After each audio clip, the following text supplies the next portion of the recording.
The blizzard had already turned the world into a roaring white void when former Navy SEAL Daniel Hawley slammed his truck door and stepped into the storm.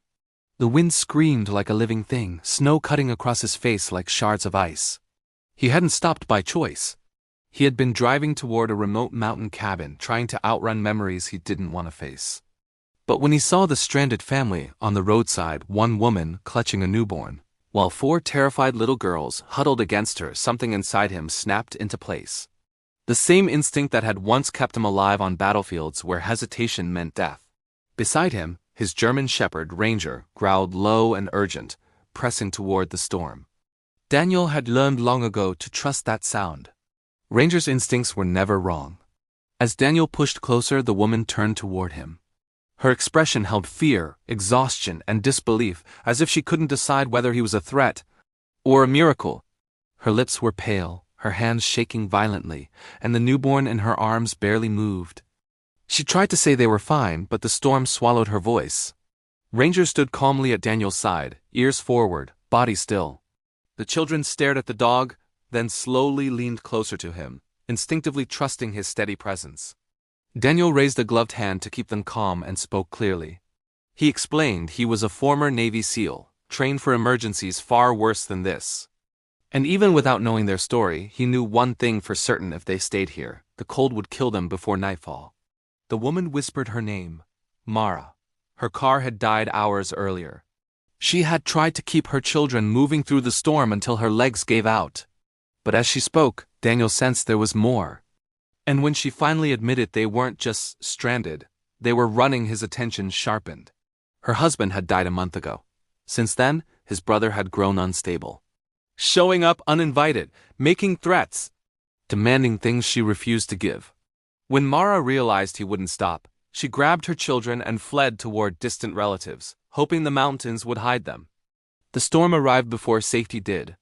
The baby let out a weak cry, barely audible above the wind.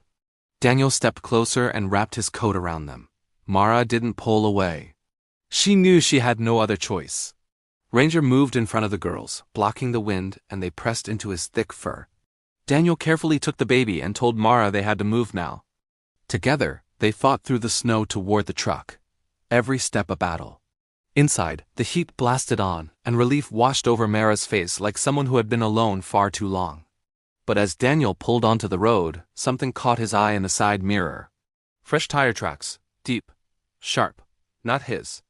Cutting through the snow and stopping exactly where the family had been standing minutes earlier. Someone had been there, someone close. Daniel's voice lowered as he asked if anyone could have followed her. Mara stiffened before answering. Her brother-in-law owned an old truck with tire chains. Loud. Distinct.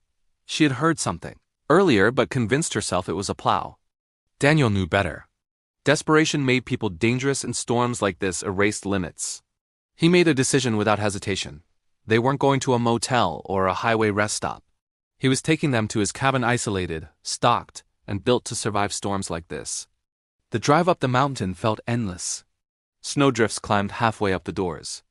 The world narrowed into a swirling tunnel of white. Ranger stayed alert between the seats, calm but watchful. When the cabin lights finally cut through the snow, Daniel felt the first real relief of the night. Inside, the fireplace wrapped them in warmth. Daniel secured the doors and windows, checked the perimeter, and watched Ranger patrol without command. When the dog stopped at the back door and growled low, Daniel's chest tightened. Mara whispered that she never wanted her children to be afraid again.